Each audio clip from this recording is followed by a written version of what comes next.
I'm President Deniz A. Erdal. Thank you for joining us for the 8th episode of the Fireside Cast. Today I'm joined in the studio by Cabinet Member Andy Armstrong. Thanks for joining the program, Andy. Thank you for having me, Dennis.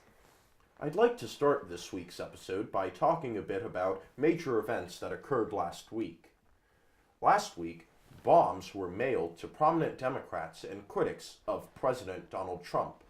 These included Senator Cory Booker of New Jersey, James R. Clapper Jr., a former director of national intelligence and a commentator for CNN, former Vice President Joe Biden, the CNN headquarters, actor Robert De Niro, former Secretary Hillary Clinton, and former President Barack Obama. Andy, what's your take on this very disturbing matter? Well, we're very lucky that none of the bombs themselves went off or they were poorly made, says the FBI, and probably would have never made it to many of the houses. However, if they did go off, many people would have died. Mm-hmm. Also, the person who sent out the bombs has said that there are still more bombs out there that have yet to be found, so I know the FBI is working their hardest to find them because it could be potentially very dangerous.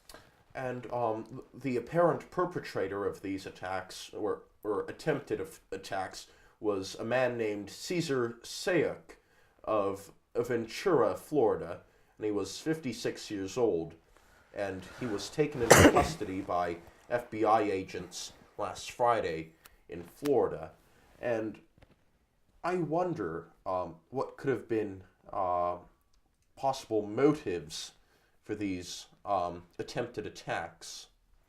Yes, when I had first heard about this, people were wondering if it was possibly ISIS or another terrorist group, but since the bombs were so poorly made and none of them went off, that was almost immediately discounted by the FBI, and probably said it was from someone in the U.S. And when they did find him and found he was from Florida, and he had posted several far right-leaning and anti-liberal things on his social media and on his car and in his workplace, that it was apparent that it was just some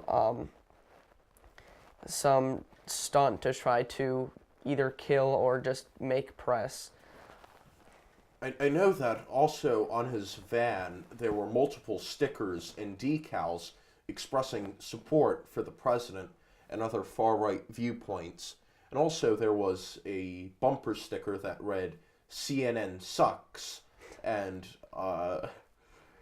there was also a sticker on a back window that read, "Dishonest media."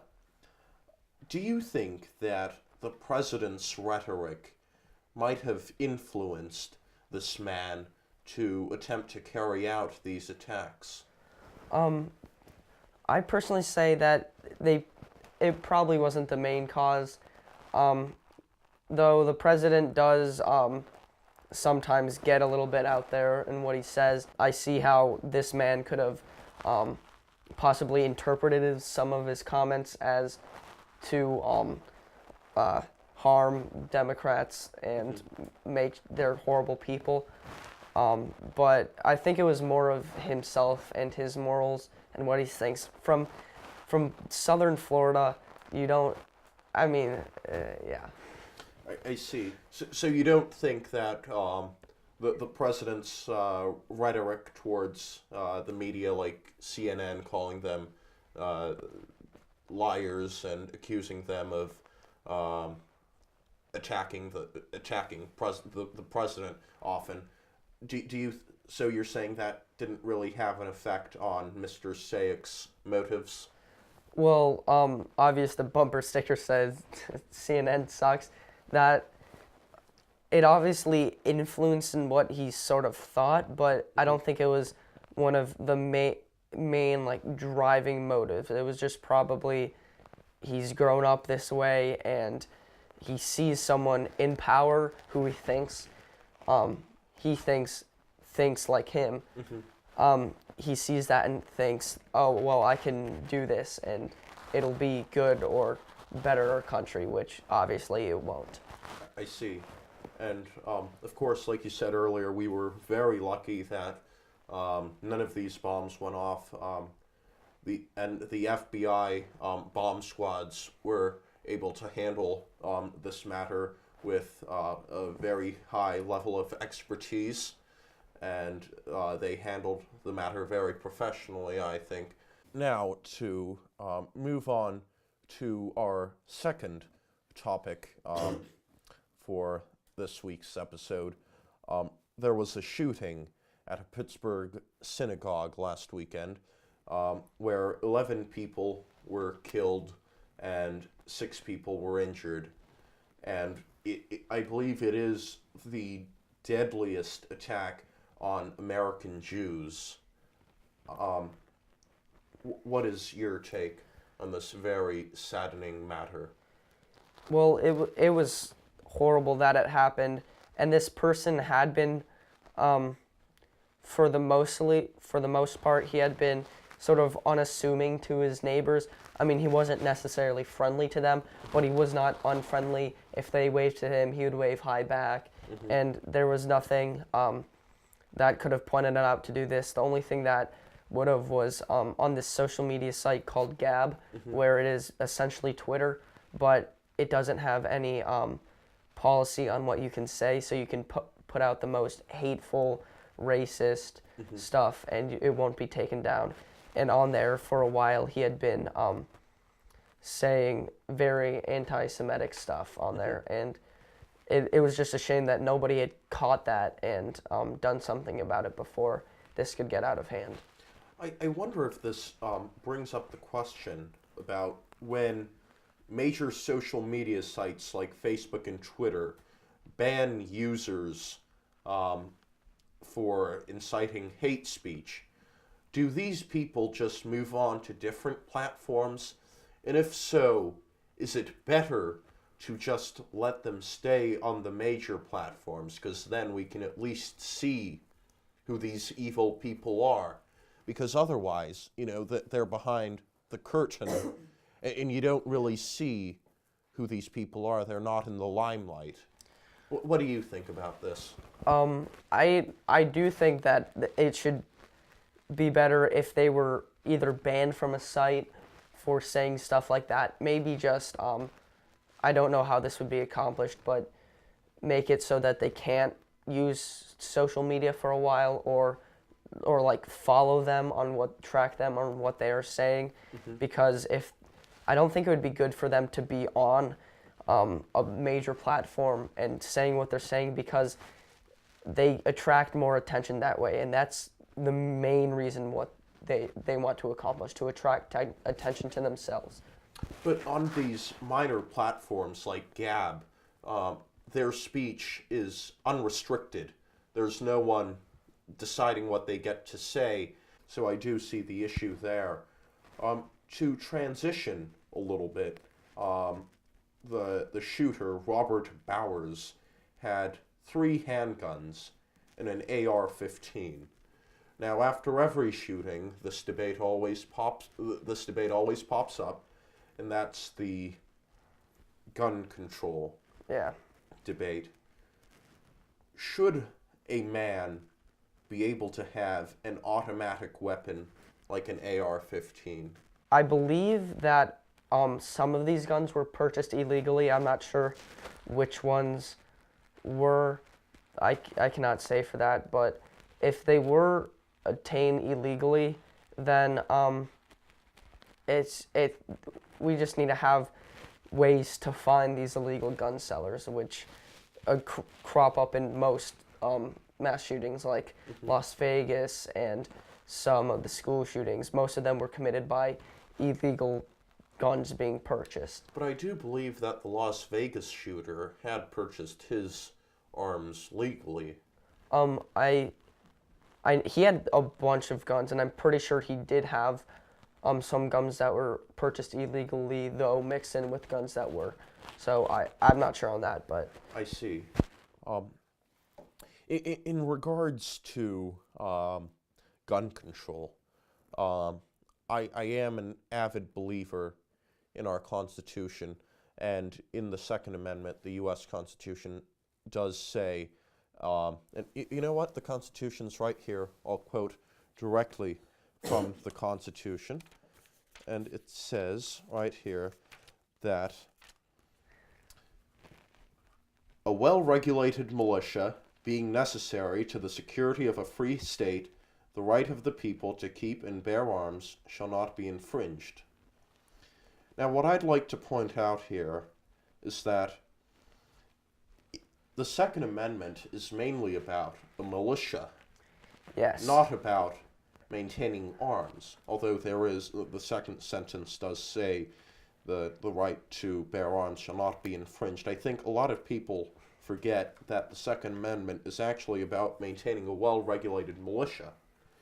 But in regards to that, I do believe that a number of restrictions need to be placed on guns.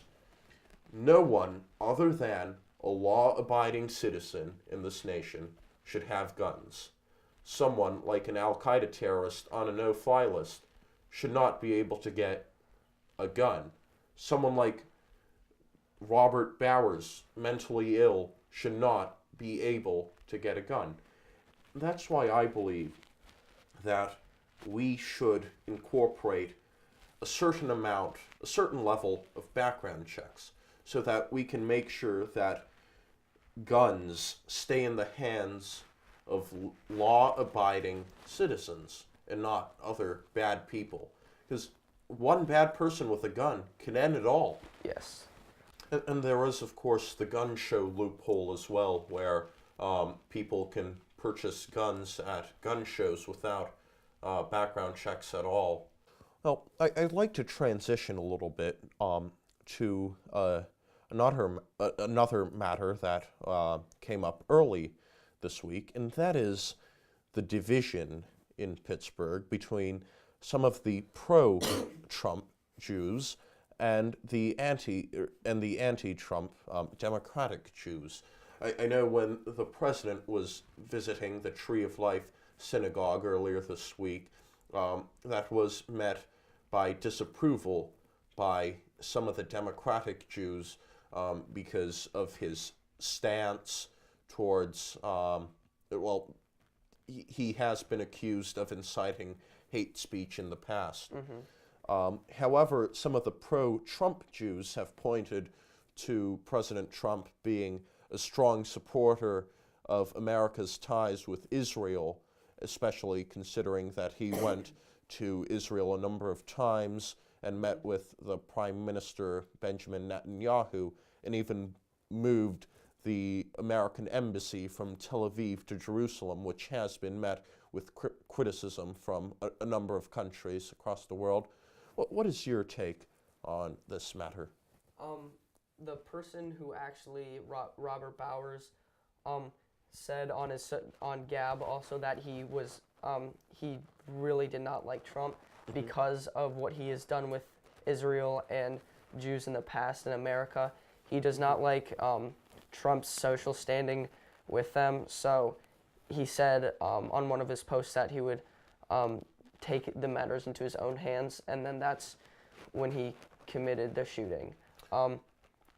I do think that it was good for Trump to go there and say what he did about it because it was horrible, and if he ignored it or didn't do much about it, he probably would have gotten a lot more hate for doing that. Well, a number of the Democratic, both the Democrat and the Republican running for governor in Pennsylvania did stop campaigning after the deadly attack at the synagogue. However, President Trump did still hold a rally in Iowa before traveling down to Pittsburgh, and this has been met with some criticism. We are now less than a week away from the midterm elections, which will be taking place next Tuesday. Do you think that the Jewish voting bloc could possibly have, and not just the Jewish voting bloc, but also a a lot of the anti-gun voting bloc, do you think they could be bolstered by this attack? I know after, for example, Parkland, a lot of the students who were there mobilized and got very politically active, going to Washington and giving speeches there and so forth. And being so close to the midterm elections, do you think this could drive up voter turnout? I would definitely say that it probably bolsters both the people who are against gun control and people who are for gun control, because both sides have been at play in this sad thing that happened. And it is very sad how tragedies like this often get politicized in our country. And I think we need to take a step back and remember the victims of this hideous attack on America.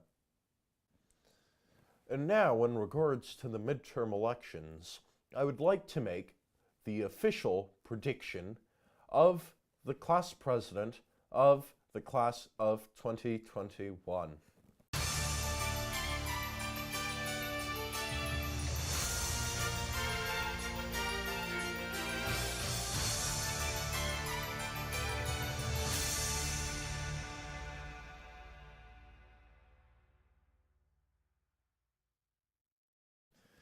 For the state of Ohio's governorship, I'm going to call it for Mike DeWine, the Republican.